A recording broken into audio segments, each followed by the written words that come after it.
नमस्कार, हिमाचल बुलेटिन में आपका स्वागत है। कोरोना के खिलाफ जीतेंगे हम ये लड़ाई, टीका लगवाने में ही है सबकी भलाई।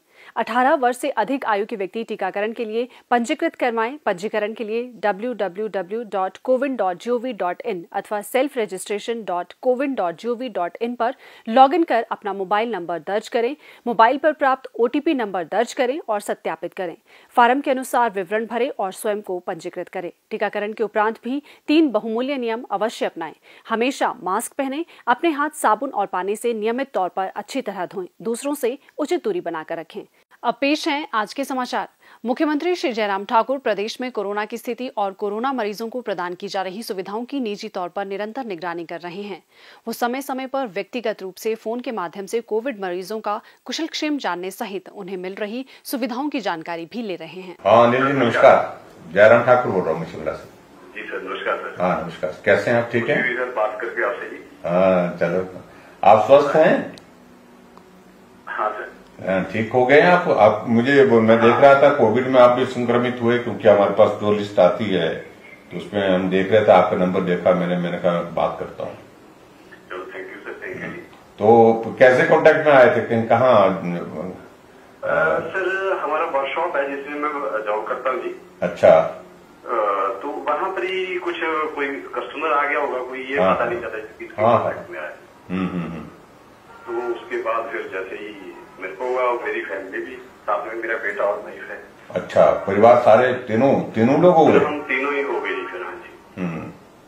तो अब ठीक है, हॉस्पिटल जाने की जरूरत पड़ी कि आप घर में ही होम आइसोलेशन में रहे? होम आइसोलेशन में रह दी हम जी। अच्छा। हाँ जी। तो डॉक्टर वगैरह से कैसे कंसल्ट किया? हाँ जी। डॉक्टर वगैरह से कैसे कंसल्ट किया?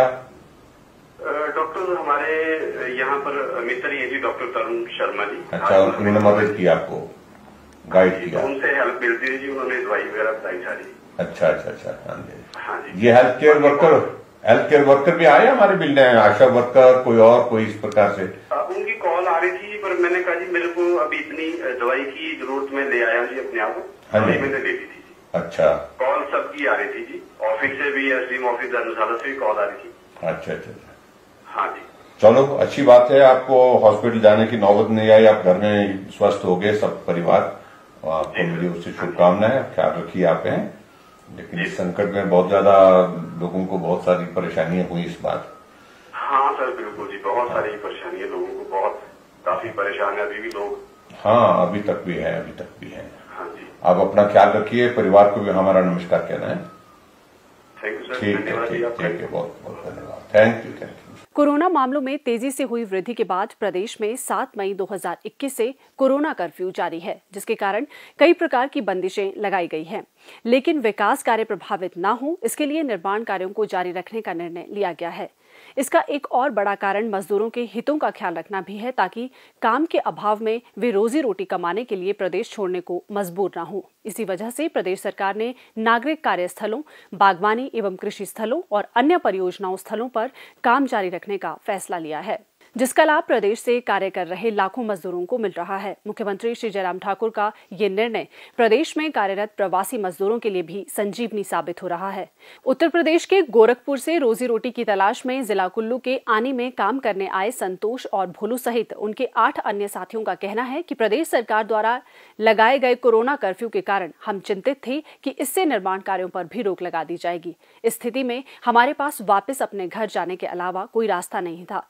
वे बताते हैं कि उनके ऊपर रोजी रोटी का संकट भी आ जाता, परंतु प्रदेश सरकार के निर्माण कार्य जारी रखने के फैसले ने हमारी रोजी रोटी के साथ दिहाड़ी को भी बचा लिया है, जिसके लिए हम मुख्यमंत्री श्री जयराम ठाकुर और प्रदेश सरकार का आभार व्यक्त करते हैं। मेरा नाम है संतोष कुमार, मैं यूपी से हूँ, गोरखपुर जिला से मिस्त्री हूँ। मैं चुनाई प्लास्टर का काम कर रहा हूँ और कर्फ्यू जैसे लगा है, हमारा दिहाड़ी रोज चल रहा है। मिस्त्री का काम करते हैं अन्नी बाजार में। श्री जयराम ठाकुर जी हैं, ये मजदूरों के लिए बहुत बढ़िया है, दिहाड़ी भी लग रही है रोज। लोक निर्माण विभाग द्वारा करवाए जा रहे निर्माण कार्य में कार्यरत संतोष और उनके 8 साथी करीब 6 महीने से आनी क्षेत्र में विभिन्न निजी और सरकारी निर्माण कार्यों में शामिल है। उन्होंने कहा कि कर्फ्यू के दौरान यदि निर्माण कार्य अचानक बंद हो जाते तो उनके सामने बेरोजगारी का संकट पैदा हो जाता। इसके अलावा विभिन्न निर्माण कार्यों के दौरान कमाए हुए धन को लेने का समय भी उन्हें नहीं मिल पाता। संतोष और उनके साथियों का कहना है कि प्रदेश सरकार के निर्माण कार्य जारी रखने के फैसले से अब उनके पास काम करने के पर्याप्त अवसर है और उन्हें बीते 6 महीनों में कमाई हुई दिहाड़ी लेने के लिए भी समय मिल गया है। कामगार और प्रवासी श्रमिकों के पलायन को रोकने के लिए पिछले कल मंत्रिमंडल ने एक और मजदूर हितैषी निर्णय लिया है, जिसके अंतर्गत निर्माण कार्य सामग्री से संबंधित सभी दुकानों को सप्ताह में मंगलवार और शुक्रवार को 3 घंटे के लिए खुला रखने का निर्णय लिया गया है। प्रदेश में कोरोना के मामलों में भले ही वृद्धि हुई है, लेकिन अधिकांश मरीज घर पर रहकर ही स्वास्थ्य लाभ प्राप्त कर रहे हैं। प्रदेश सरकार द्वारा आरंभ की गई ई-संजीवनी स्वास्थ्य सेवा इस दिशा में बहुत बड़ी भूमिका निभा रही है, जिसके माध्यम से संक्रमित लोग घर पर बैठे ही अपने डॉक्टर से अपने उपचार से संबंधित परामर्श प्राप्त कर सकते हैं। प्रस्तुत है एक रिपोर्ट। हिमाचल को मिली ई-संजीवनी। टेली हेल्थ सेवा की मदद से स्वयं को सुरक्षित कर रहे हैं लोग। हिमाचल सरकार ने लोगों के घर द्वार पर स्वास्थ्य सेवाएं पहुंचाने के लिए अनूठी पहल की है। हिमाचल वासी अब घर बैठे ही चिकित्सकों की परामर्श ले सकते हैं और वो भी निशुल्क। ये सुविधा आपको ई-संजीवनी ओपीडी ऐप के जरिए मिलेगी। इस ऐप को गूगल प्ले स्टोर से अपने एंड्रॉइड मोबाइल फोन पर डाउनलोड कर सकते हैं। इसकी प्रक्रिया एकदम आसान है। टेली परामर्श के लिए रोगी को ई-संजीवनी ओपीडी पर पंजीकरण करना होगा। मुख्यमंत्री जयराम ठाकुर के नेतृत्व में सरकार ने राज्य में स्वास्थ्य सुविधाओं का ढांचा मजबूत कर लिया है। कोरोना मरीजों को इलाज में संसाधनों की कमी आड़े नहीं आ रही है। यदि आप कोरोना पीड़ित हैं और घर पर आइसोलेट हैं, तो टेली परामर्श की सुविधा का कम से कम 2 बार लाभ अवश्य लें। राज्य में अभी करीब 90% कोरोना मरीज होम आइसोलेशन में हैं। इनके टेली कंसल्टेशन की सुविधा संजीवनी साबित हो रही है। घर पर रहें, सुरक्षित रहें।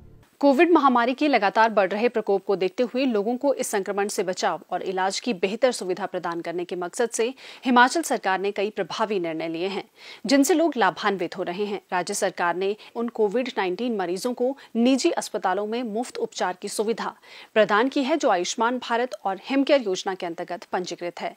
आयुष्मान भारत और हिमकेयर योजना के अंतर्गत जिन लोगों के कार्ड बने हैं, वे अब प्रदेश सरकार द्वारा चिन्हित प्राइवेट अस्पतालों में भी अपनी निःशुल्क जांच और उपचार करवा सकते हैं। प्रदेश सरकार ने चयनित निजी अस्पतालों में कोविड संक्रमितों की जांच, टेस्ट करवाने और अस्पताल में दाखिल होने में भी वार्ड की दरें निर्धारित की है। आईसीएमआर के अंतर्गत पंजीकृत प्रयोगशालाओं एवं अस्पतालों में आरटी-पीसीआर टेस्ट के लिए 1200 रुपए और रैपिड एंटीजन टेस्टिंग के लिए 300 रुपए की दरें निर्धारित की है।